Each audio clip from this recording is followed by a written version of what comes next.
Welcome to the first lesson of the new year. It's been a long time, so see if you can find Unit 3 packet and pause me. This is what it looks like. Once you find it, turn to page 30. Nope, I'm lying. 29. And so today's lesson is a kind of a new topic, but it relates to what we talked about when I said that, in a research lab or when you have ideas, you conduct research. You're going to collect data. And then once you get this data, you're going to want to see if there's a relationship or a trend between the two things that you are comparing. So the thing that I talked about was the science lab where I said, I didn't want to be in on a Saturday inoculating cells or growing the cells. So, my idea was add radioactivity. No, just joking.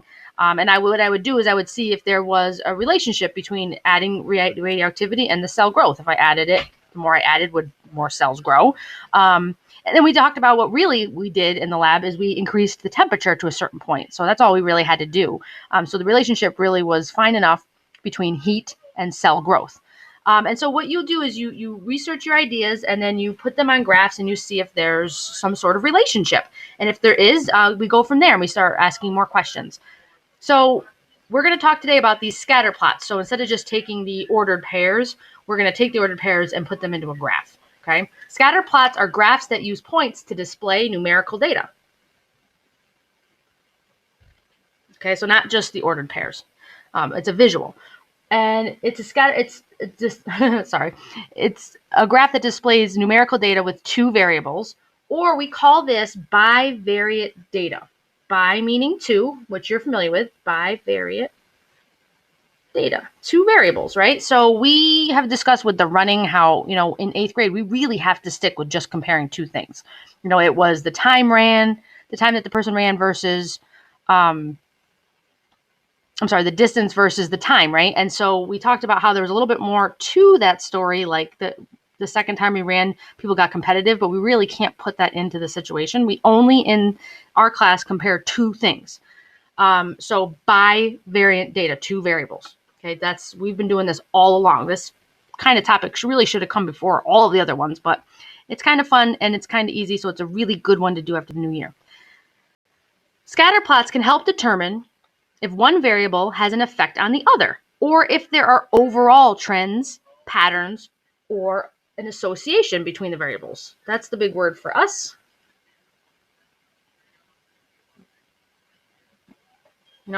What is the relationship between the radioactivity and the cell growth, and how strong of a relationship is it, right? So, of course, we're not going to be talking about that stuff in our examples. This is talking about Susie, and she went to the mall. She's not using any radioactivity on any cells.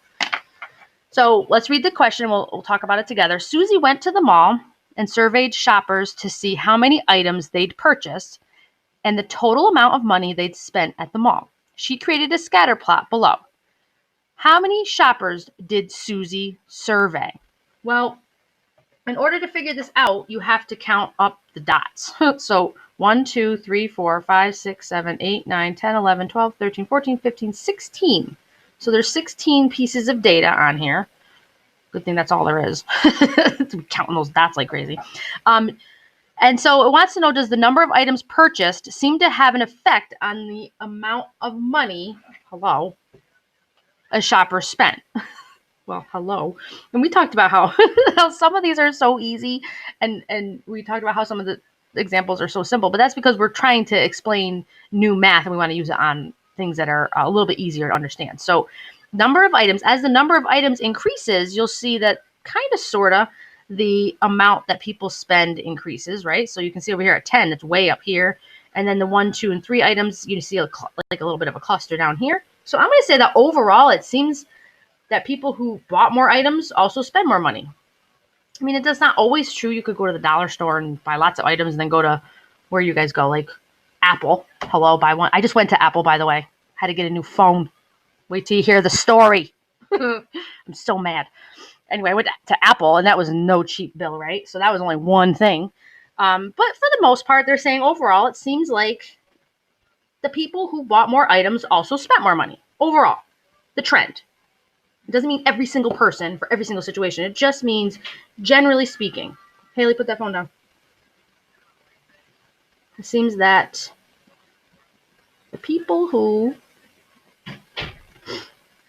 bought more items, also spent more money.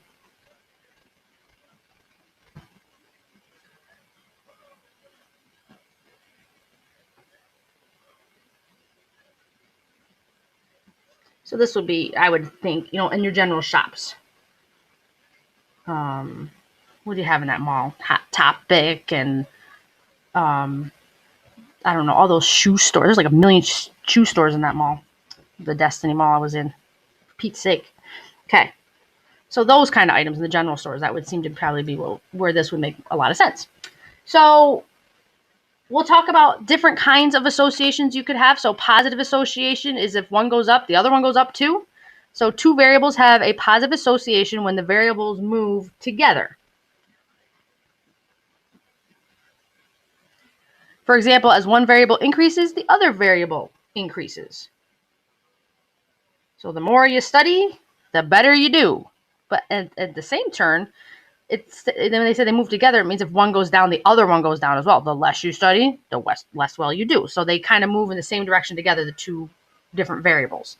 And we'll talk about that in the examples on the next page. So this is kind of what a positive association would look like in a scatter plot. Negative association. Two variables have a negative association when one variable moves in opposite directions. When the variables move in opposite directions. One goes up, the other goes down. One goes down, the other goes up. For example, as one variable increases, the other variable decreases. I'm going to go with, oopsie, forgot the E.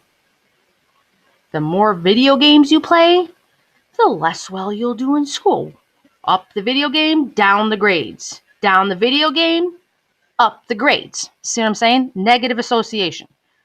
Two variables have no association when the change in one variable has no effect on the second variable. So you have this idea and it just, there's no relationship between the two of them. And it kind of just, you'll see data all over the place.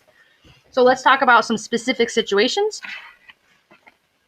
Describe the type of association you'd expect to see between the following: the hours a person studies and the number of states they visited. So the relationship between these two.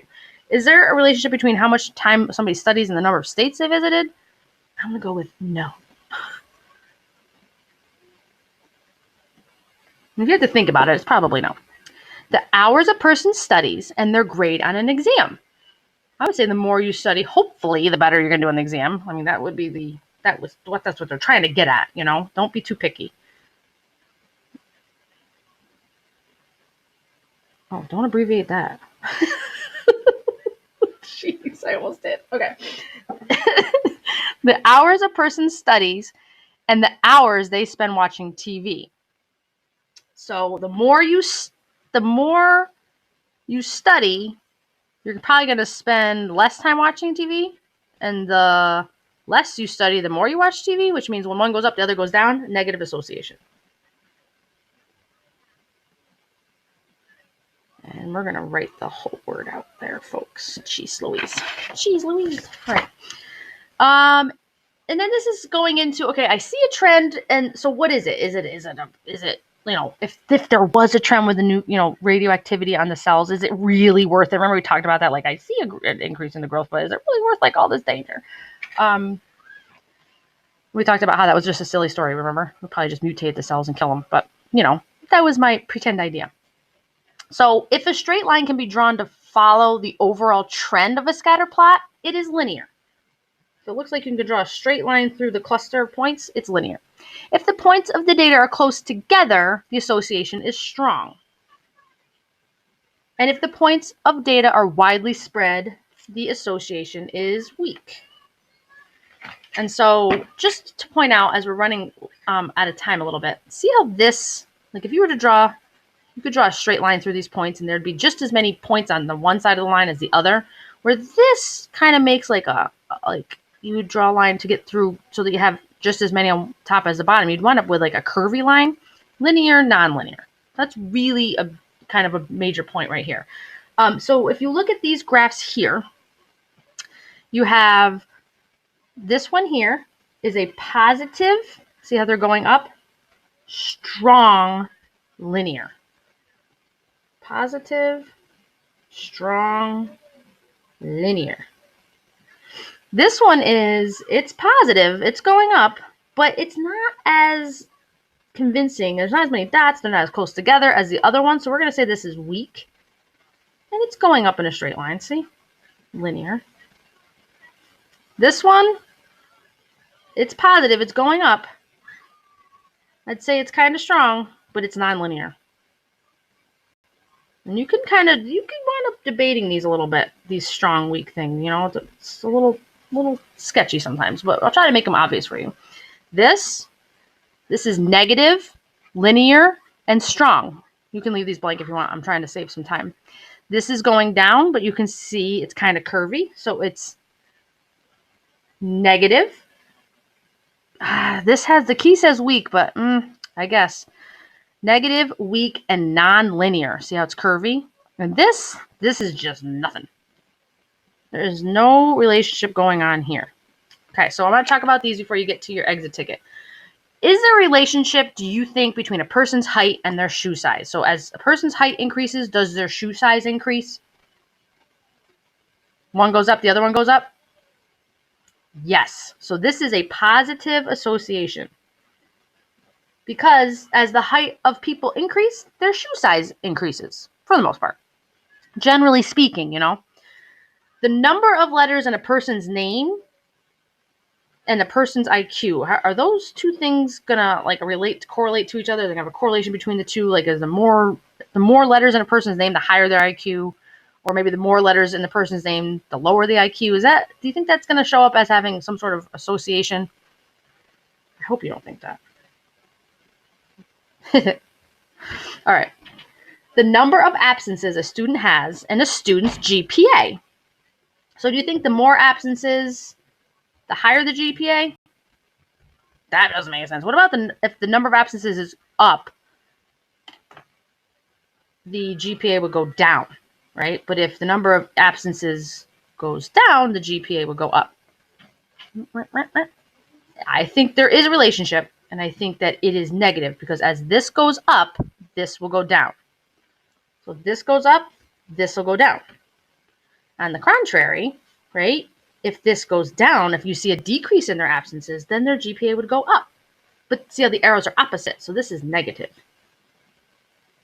And we are going to review this in class, so if you're a little confused, if I went a little too fast, you have some time in practice, you've been at least exposed to the topic, and you've done everything you're supposed to do as long as you try that exit ticket. All right, so I will see you next class. I can actually not wait to see you next class. And good luck. Don't forget the exit ticket.